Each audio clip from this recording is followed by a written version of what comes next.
I'm Dutch, and let's react to the Americans. Hello, and welcome back to my channel. Dat was ooit eens een keer.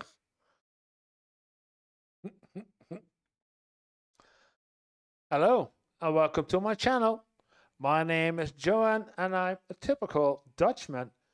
And if you're planning to come over to Europe for your holidays or to live here permanently, or if you're wondering why is everything so expensive in the United States in comparison with Europe, then you are at the right channel, because in this channel I react to videos about life and living in the US versus the cost of life and living in Europe or the Netherlands.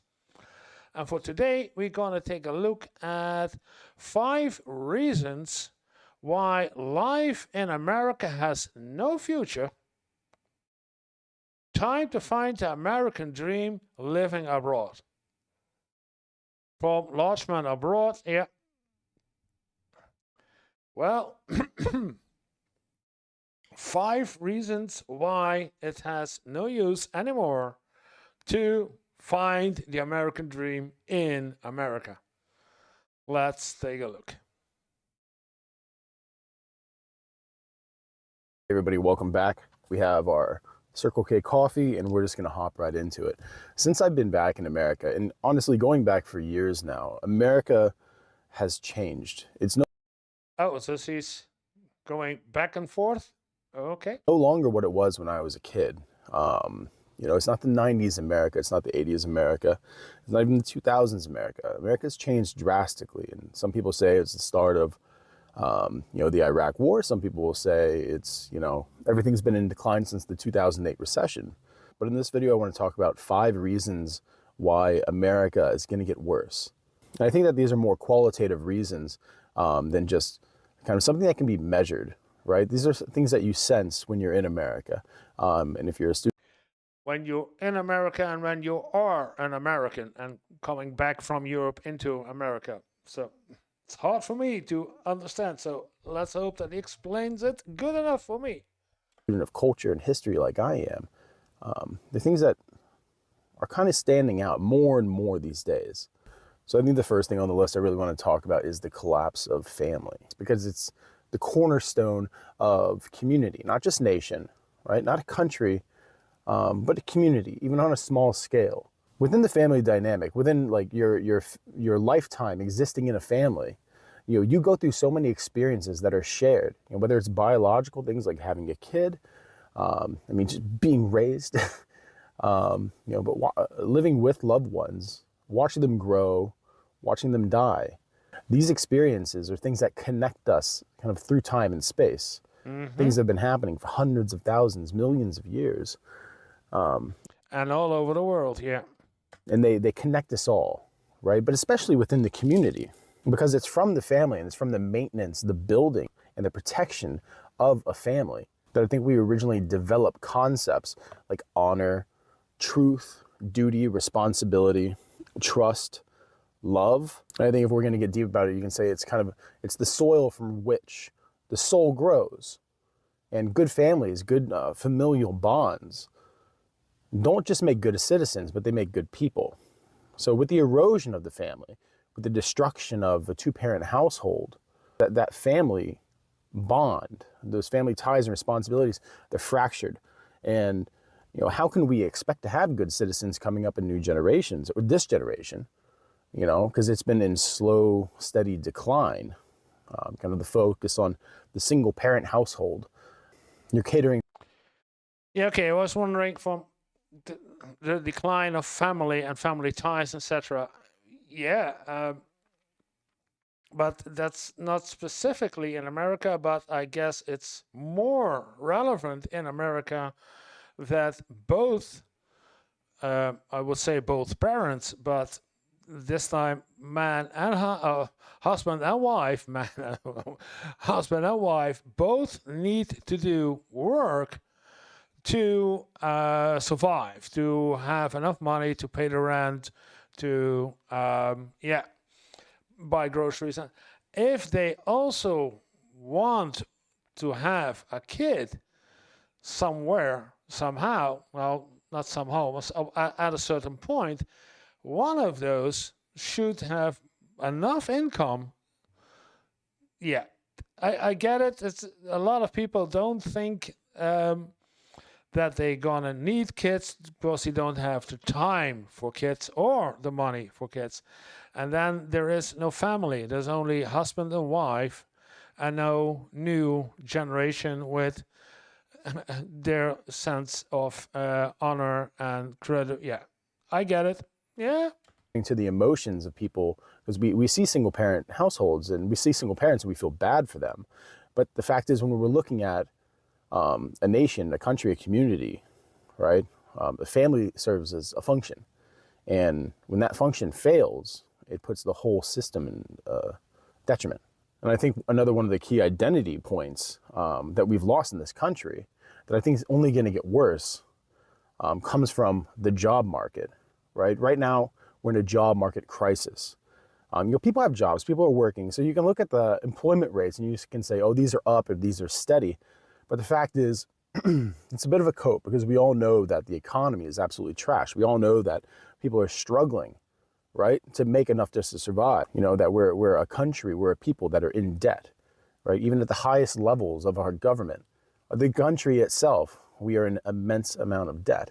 Mm-hmm. Yeah, a lot of. And Trump has put on some trillion or two more on debt. So, hello, China. But when we think of our job market, when we think of things like the gig economy, the hustle culture, and the devaluation of the very concept of a career, I think this is still one of the great self-defining parts of our lives, which is our job, our career. You know, you're a fireman, you're a plumber, you know, you're a banker, a CEO, you know, you're a soldier. In lieu of that, now we have, you know, people who are in positions for such short term. And I think that that's the real problem. It's the lack of permanence that robs us of our identity. Because yeah, because in America, your job is your identity. It's something else over here. That in Europe, you are you because of what you are, what you do, not of what you do for a job. Yeah, no job, no identity. It's something that's yeah, it's typical, I would say, for the United States, and the feeling of that if someone does not have a job, then he does not have a identity. And if it switches and from one job to another, because fired there and sacked there, and then find a new job, and then yeah, I can imagine that this is a hard thing to come by. Yeah. instead of saying that I am this thing, this is what I do, this is my profession, this is what my skill set is, because you don't have that anymore, you know, because when you start making too much money or asking for too much, you're usually replaced by somebody that's new. You know, the skill set requirements are kept low on purpose. You know, you can look at unions, you can look at apprenticeships, journeymen, you know, masters. You know, this is something that kind of used to exist within all careers, within all jobs, right? There was always a ladder that you can climb up, and now that ladder is very short, if it exists at all. And if it does exist, usually it's an illusion, because once you start getting close, the competitive nature of America is going to have people find a way to get you out of there and replace you with somebody who won't ask questions. It won't call. Yeah. If you're too good at your job, you have to go because you are you are too expensive. You need to get too much salary. So leave, find a new one. Yeah. Cause trouble, won't ask for anything. And I only see this really getting worse because since we've digitized jobs, we've made people more invisible, right? When we see ourselves working in a job now, where's the reliance on us, really? If we're so easily replaceable, we're seen as, we'll see ourselves as redundant. We'll see ourselves as replaceable. And if we're replaceable, in the end, we see ourselves as disposable. And if we're in the position like this where we can't hold on to a steady job that we're going to grow from, then that leads into the next thing, which is the housing market. And you can say it's a housing market crisis now, but I say that the instability of the market has been going on for so long. It's not just a crisis. It's not just something that happened because of a little bit of reckless spending. This is something that's been going on a long time. This is something that's been done on purpose. We all know that, the stock market and cryptocurrency can be manipulated. Why can't another asset class, like real estate, be manipulated as well? And I think with the introduction of companies like BlackRock, Vanguard, buying up such huge portions of residential real estate, so much to the point that there's a shortage in housing. And because we've seen the quality of labor, the quality of construction quality suffer, right? A lot of the homes that are coming up now, are really not just up to par to what they used to be just 30, 40 years ago. Some of the best houses that I'll see when I go into people's houses are usually going to be ones that are 100 years old. The house that I just bought has been recently renovated. It was built in 1939. I love this house, right? This is a stable house. And I find myself very fortunate for being able to own a house. Yeah, because a lot of people cannot even afford a house and have to pay rent. Because I know that a lot of people aren't. I know that for a lot of people now, owning a house is a dream, and it's a distant dream. And the old saying is that a person is meant to be the king or queen of their castle. But what happens to a society when people no longer have the ability to have their castle? Growing up, getting a job, getting a house, starting a family, this used to be kind of a fundamental part of the progression to reach the American dream, the progression of life. In any culture, that would be it.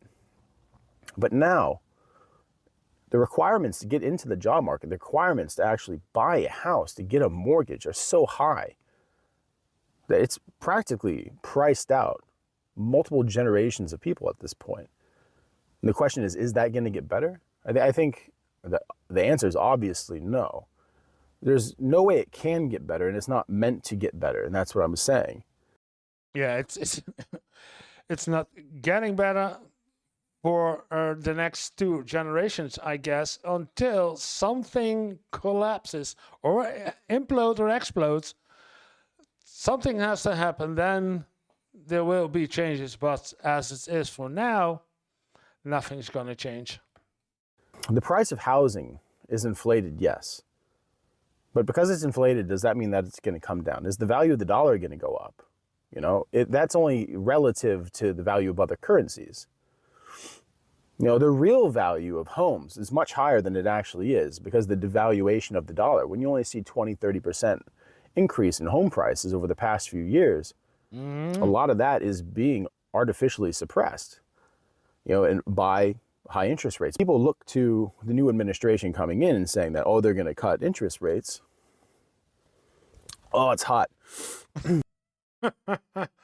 What is it? 8 months ago? 8 months ago. So that's before Trump acted. And so the new cut interest rates. Yeah. But the fact is, once we cut interest rates, a lot of people who've been sitting on the sidelines are going to flood the market. And it's going to increase demand. And with the increase of demand, people are going to be charging higher prices for their homes. So we're going to see the rates. So we're going to see home prices go up again and again and again, just like we saw a few years ago. It's the up down, but it's a trend. At no point in history has it reversed.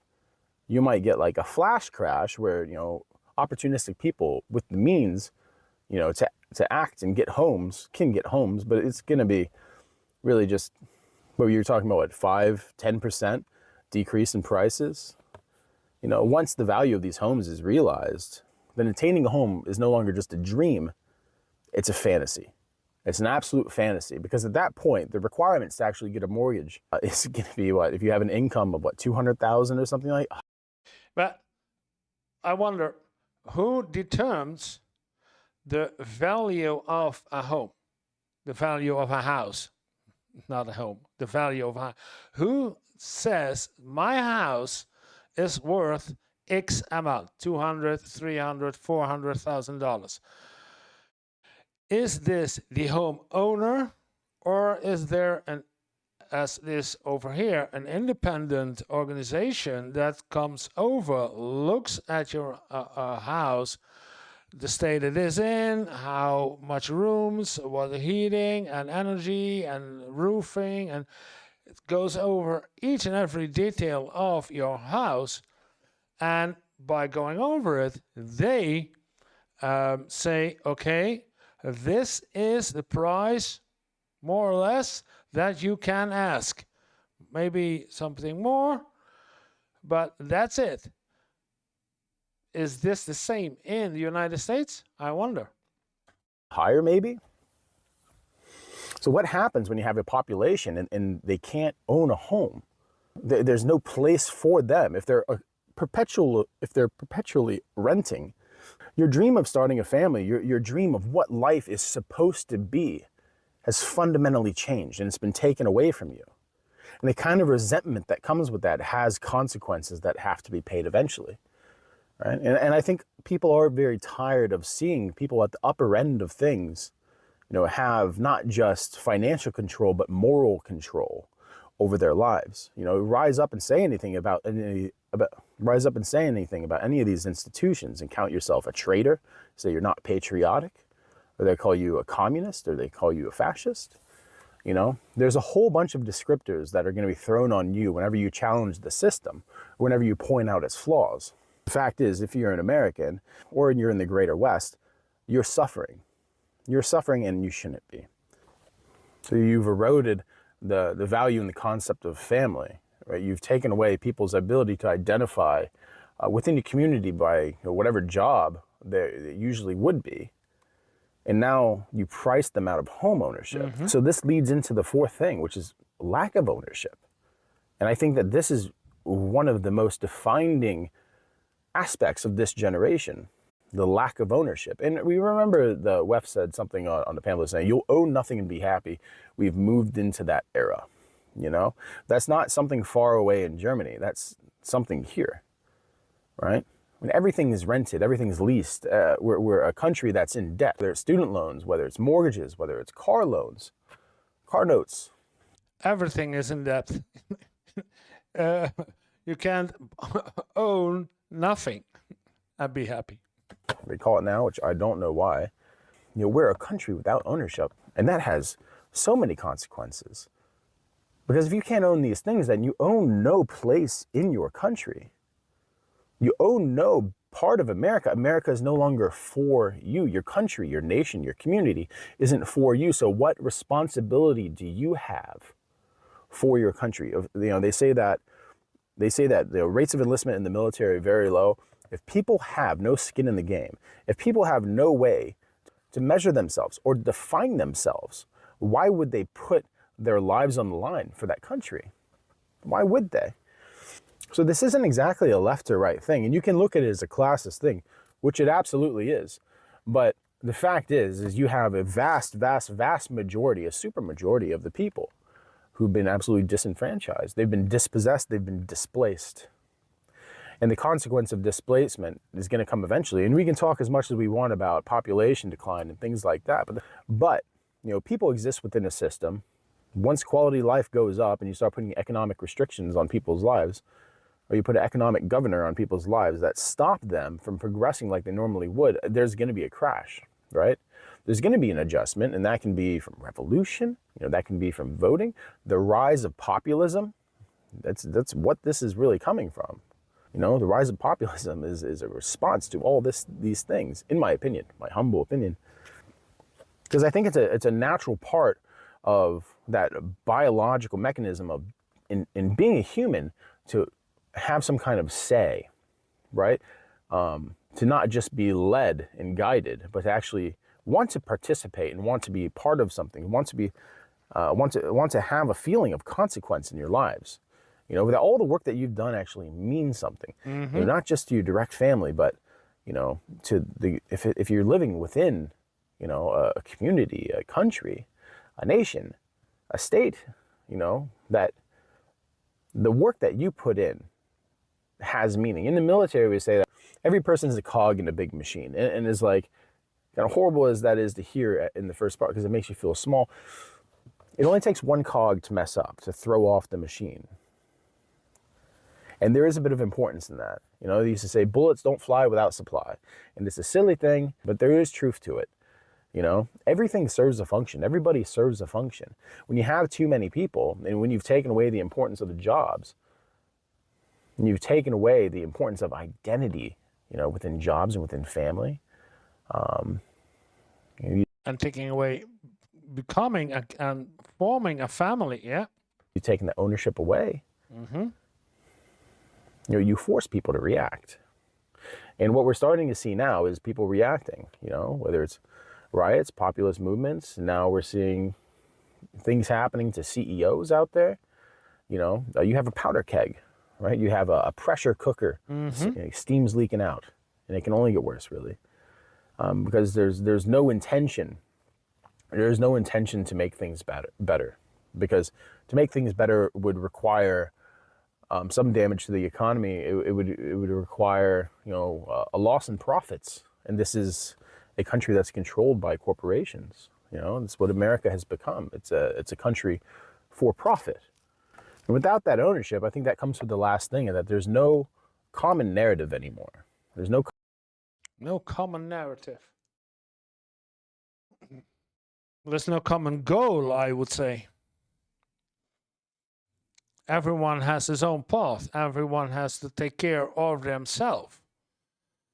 And if everyone has to take care of themselves, then when do you take care of, when do you take care of someone else, or when are you empathetic to someone else and help someone else? If you're only focused for yourself, and that's main survival, as a Maslow pyramid, it's a main survival, and if you don't have your main survival, then you won't look around you.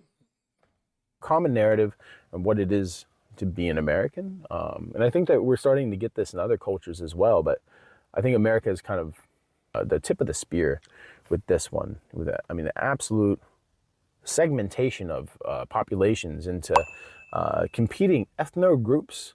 And we're really starting to see different ideologies canonized into religion. The groups, they balkanize themselves and they separate themselves from the greater society. It's a focus on the hyphenated American, to the point where there's no solidarity. There's easy manipulation and corruption because, we're moving back into kind of a tribal big man culture, not a country of common consensus. And that could just be because our population has gotten so big that the idea of a single body governing almost 400 million people is ludicrous, because they're, very different people that might have existed at one point when we had a common narrative, and you can say that. Yeah, 400 million people in one continent governed by one orange-like man. That's to say this is ethnocentric, but the reality is, America, you can say it's been ethnically diverse, and that is true to a degree, but mostly European. And European people, share a strong historical parallel with each other, whether that be religious, philosophical. The foundations of their civilization are usually rooted in, the Middle East or the Mediterranean. And that makes to a very, unique culture. So the early colonies, was a very unique culture. And, there was a story, and it started, with settlers and pilgrims and it was a time of binary, a time of good and evil in the narrative, the grand narrative. And I think with, if I remember right, and don't hate on me, but postmodernism really came the destruction of the grand narrative, right? The focus on the individual story, and the power dynamic. And I think that this has really given us a loss of sense of self. I remember being in Giza and looking at the pyramids, right? Looking at this colossal architecture and being like, for thousands of years, you had families who walked by there and said, our ancestors built that. They did that. They made this thing. Or like growing up in the 90s, everyone had a relative who fought in World War II, fought in World War I. And even the stories of battles, that having our families all had skin in the game really kind of it added into that common narrative, that common story of who we are. But now we don't have that anymore. You can say, yes, it's a melting pot. And while I do agree with this, I think the narrative of what America was has died. I don't think that we can go back to that. I think. Yeah, and some of those narrative of the history of United States is being erased, is being not recognized as being a part of the history of the United States. It's not taught in schools, it's not mentioned in books, and if there are books, those books are banned. So you're removing your own history, your own connection to your country from history by yourself. The people are doing this. You know, I'm someone who says, you know, get what you can out of America, essentially harvest what you can from here and go somewhere else. Because this place isn't built for individual success in kind of a family way, unless you're on the higher end of earners, you know. But I mean, you can get that other places, especially if you have USD. When I hear so many people immigrating to America and succeeding in a way that Americans usually don't, you know, I think that the narrative has shifted. And America being a nation of immigrants, right? You know, the idea of the 13 colonies, the idea of kind of this Eurocentric American identity, I mean, it's just gone now. I mean, it exists in pockets, and I mean, it's romanticized, and it's, you know, my family played a part in that for hundreds of years, and it's hard to let go. But every country's like that now, you know, and we're just individuals, so we can rage on the internet about it. But the fact is that, you know, the story of what it is to be an American has changed. But who does it belong to? Does it belong to the immigrant? You know, does it belong to like a person born in America? Does it belong to the corporations? Because at this point now, I think it just kind of exists. It just kind of belongs to corporations and to politicians. And it's sad to say. Yeah, my opinion too. To the corporations with money and the politicians with money.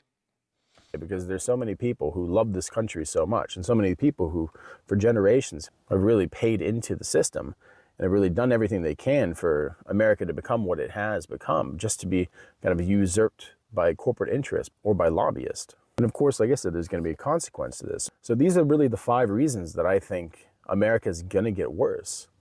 Because yeah, I did hear many more reasons than only this 5, but yeah. Because there's no answer to these things. There's no way that you can reverse these things and set them in a positive direction. But there's a large amount of people who are going to be left out. There's a large amount of people who are being ignored. And ignored people who are in debt, ignored people who are pressured, are dangerous people. And eventually things are going to come to a head. And honestly, I don't have a side to stand on anymore. The American I knew doesn't exist anymore. And it's never going to exist anymore. People who originally immigrated to America for pursuing a better life. And that's why I say, you know, capitalize on capitalism while you can and get out and find your happiness, find your best life, because I don't believe it's in America anymore. If you can afford it, it's here. But it takes a lot to afford, you know, the kind of the traditional American dream in America just is too expensive for most people. Well, that's all I've got to say today. Any comments, questions, criticisms? Throw in the comments section. It's been real lively lately, and I appreciate you stopping by. Ooh. Yeah. Is it the truth? Is it a point of view? Yes, it is his point of view, but I think that a lot of people are now thinking the way that he does, and it's telling you the facts, how it is right now in the United States, how people are feeling. And it's the fact of feeling. And yeah. Wow. Let me know in the comments what you think about it. I'm curious. Have you lost also the feeling that you can find the American dream in America? Let me know. I'm curious about how do you think that this affects you and how close this is to you. Thank you for watching. If you like the video, then press like. And if you want to see more of my videos, then this is a good one to start with. And otherwise, I would appreciate if you hit the subscribe button, then we can make another subscriber happy. See you in the next video.